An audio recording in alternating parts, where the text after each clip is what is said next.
Most people are not actually learning. They are merely collecting intellectual souvenirs. You've bought the books, you've bookmarked the tutorials.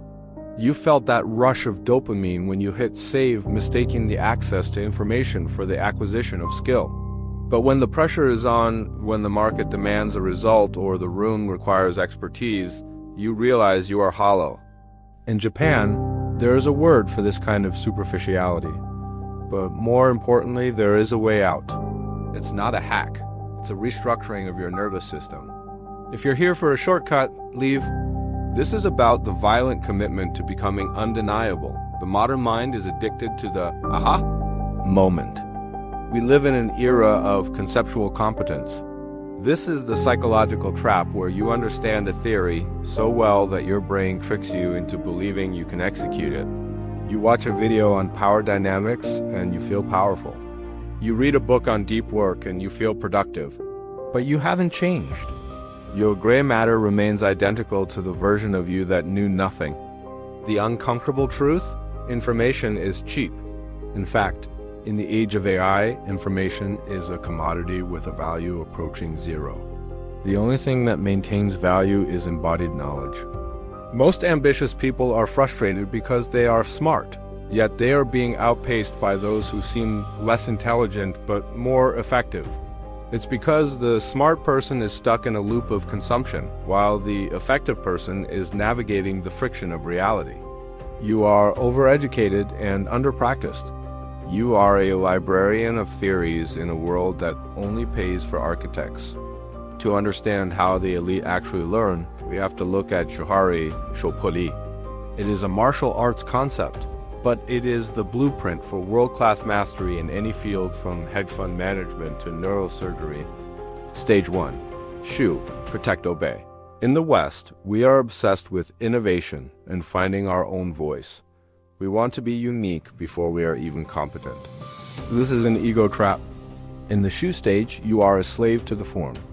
You do not question the master, you mimic. You do not try to tweak the system. You disappear into it. Mastery begins with the death of your ego. If you cannot follow a proven script perfectly, you have no right to improvise. Stage 2. Ha detach. Break. Only after the form is ingrained in your muscle memory do you begin to break it. This is where you look at the why behind the how.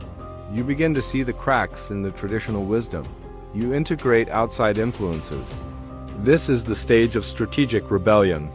Stage 3. Relieve, transcend. This is the state of the natural. You are no longer doing the skill. You are the skill. The technique has become invisible.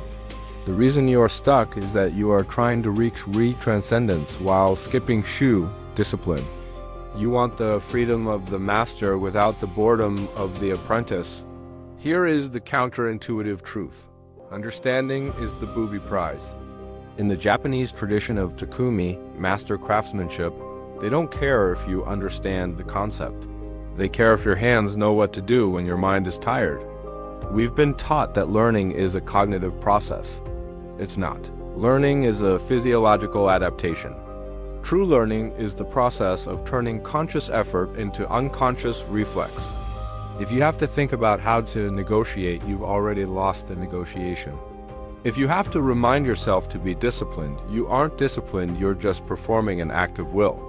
The goal of the Japanese technique isn't to know more. It's to be more, so that the right action becomes the only possible action.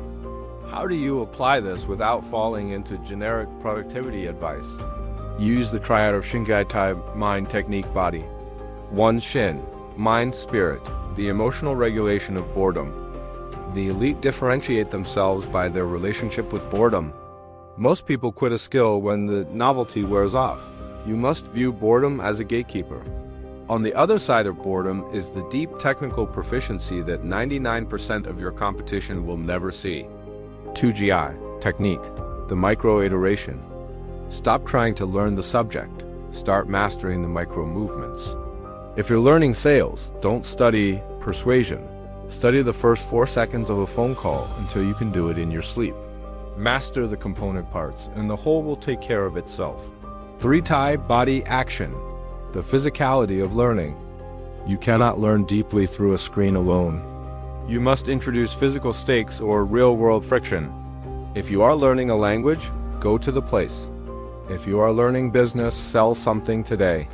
Use the feedback loop of reality to burn the information into your nervous system. We are obsessed with becoming. We want to become successful, become powerful, become wise. But the Japanese philosophy suggests that greatness isn't something you acquire. It is what remains when you have stripped away everything that is unnecessary, the ego, the shortcuts, the delusions of knowing. You don't need more information. You need more integration. Stop reading for a moment. Stop watching. Look at the one thing you claim to be pursuing and ask yourself, do I know the theory, or do I have the scars to prove I've lived it? The world has enough scholars. It's waiting for a master.